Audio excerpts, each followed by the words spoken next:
Traders, get your heads out of your coolies right now! Every time Japan hikes rates, Bitcoin bleeds. We saw it in 2024, a 23% dump. Again in 2024, a 30% dump. And once more in early 2025, a brutal 31% dump. Caca all over the place. Ew! And now Japan has just done it again. And Bitcoin was feeling it. In fact, at a recent press conference, Bank of Japan President Frank Yen had this to say: "Rates higher, cheap money no more." Okay, that's not true. Frank Yen is a Forex pair, and you should know that. But I'm sure the real president of the Bank of Japan would say exactly that. But here's the twist. These dumps have never signaled the conclusion of the cycle. They've always been the beginning of something much bigger. So today, we're going to follow the macro breadcrumbs, examine the structures on every time frame, and map out exactly how this move could play out. Underslag! And before we jump into the charts, let me show you the macro context shaping this entire move, because it's loud today. Cathie Wood's ARK Invest just accumulated a whole lot more Ethereum exposed shares and more of their own Bitcoin ETF. They are literally using corrections as opportunity. Now, I have to say, I understand her claim to fame. I know, I get it. She's a retail favorite, but I'm not impressed. In fact, there's an ETF out there, I think it's called Inverse ARK, and they take the opposite side of her investments. So, if you Google it, you can find out or whatever. But what's up with this picture? They're trying to make her look all youthful or something. I think this is AI generated, but she needs a lot more than AI. I know guys will hit anything out there. I realize that, but would you? Let me know in the comments. I'd love to know. I wouldn't. I don't care how much money she has. She looks like a man. She needs to lose the glasses, get some makeup, a hair extension and something. Sorry, Cathie, you're just not my type. I got standards. I like them hot and dumb, in that order. Now you know why I'm still single. MetaMask just adopted Bitcoin. Yes, the largest Ethereum wallet in the world, with over 30 million users, has now activated Bitcoin support. That's a whole new wave of retail familiarity. Again, more great info for the cocktail party, people. Oh, he's so financial. Uh-oh. Here we go again. MicroStrategy has bought 21,000 Bitcoin just in December alone. They're marching toward a mind-blowing target of 700,000 Bitcoin. Say whatever you want, but this guy knows how to capitalize on weakness. Now, I have to say, I make fun of this guy all the time, but one thing I can't take away from him is he has a set of cojones. You got that right.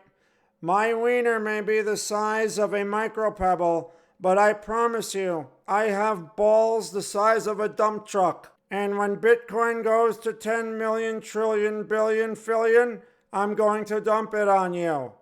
Man, Michael Saylor, you be talking smack, man. You need to relax. Your impressions aren't funny. I can kick your ass, bro. Okay, relax, man. Relax.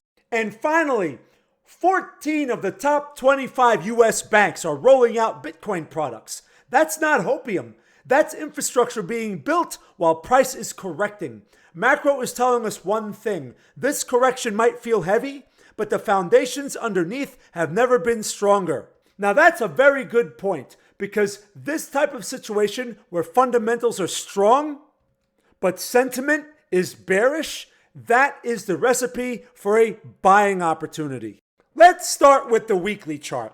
Right now, Bitcoin is sitting in a classic corrective range, a consolidation block below, and a manipulation block above. What does this even mean? It means price could play this annoying sideways up trap before pulling back deeper. Yes, the weekly still leans bearish. Yes, structure is heavy at the moment, but this is exactly what weekly corrections look like in bull cycles. We are still very much inside the macro trend. Case in point, how could you not notice the higher low, even after a 36% corrective move? Interesting, right? Now, look at the dump cycle chart here on the lower region. Bitcoin loves three things in bull markets: a harsh correction, a reset of the stochastic RSI, a dramatic rally after the pain. We had a 34% dump, then a 31% dump. Now we're sitting at 36% so far, and I hope there was enough toilet paper because that's a lot of dumps. Hello. In EU, we don't need toilet paper because we have a hose and we can squirt the water in. Okay. Too much information, Stas. Let's get back to the chart. Every single time the stochastic RSI enters the green box, the market bottoms structurally. And if you're into green box, hey, it's okay. Don't let anyone tell you otherwise. You do you. Personally, I prefer brunette. Anyway, guess where we are right now? The stochastic RSI is in the green box. I know. The box thing is getting old, and no one likes old box. All right, but on a more serious note, I want to make a point about using a tool like the stochastic RSI.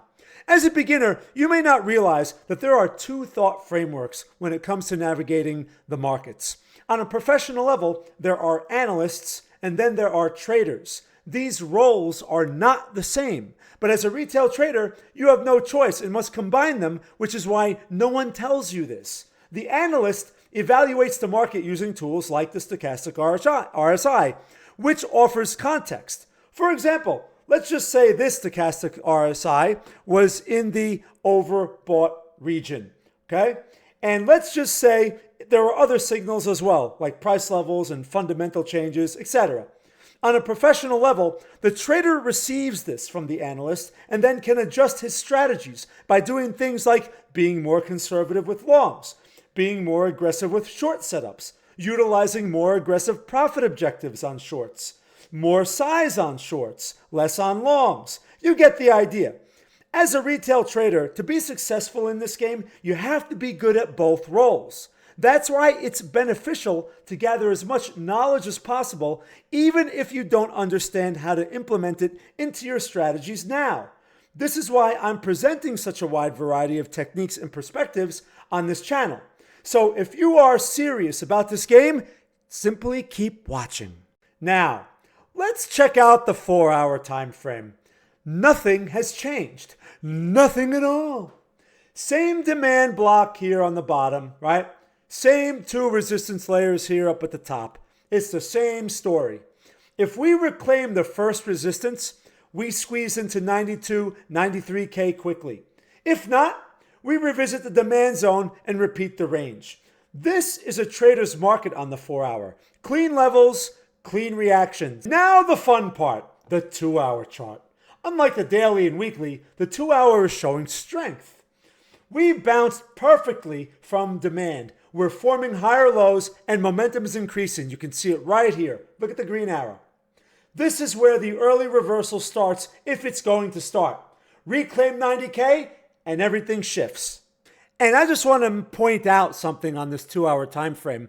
This price structure that you see right here, understand that that's still bearish, and the 90K, once that is broken, that changes the status of the structure. It confirms that the trend is changing on this time frame, right? This structure is no longer in play. So how do you use something like that right now? Well, a lot of that's going to depend on what time frame you normally trade. So for example, on this time frame, since this trend structure is still bearish, there's a greater chance it can test the low here, but if it continues higher, then the probability changes. So at this point, shorts may be still viable, right? You can still keep your expectation within reason within this structure, but if it breaks higher, that's when you have to change your expectations and start switching to longs, right? You have to let the market confirm first. Remember, the market speaks and we listen. And hey, if you want to trade these levels with the same tools I use, I've put 2 links in the description. BTCC bonus link and WeX, my preferred platform. Use them only if you want. They help to support the channel. And don't forget to like, subscribe, and share this with someone, especially if you want to piss them off. So here's the truth. Japan rate hikes may elicit fear. Hamadayo! Fear equates to opportunity in bull markets. Macro buyers are stepping in. Smart money is accumulating quietly. And the lower time frames are the first to show it. Stay sharp, stay patient, and remember, the market shakes out the weak hands before it rewards the strong. I'll see you in the next one.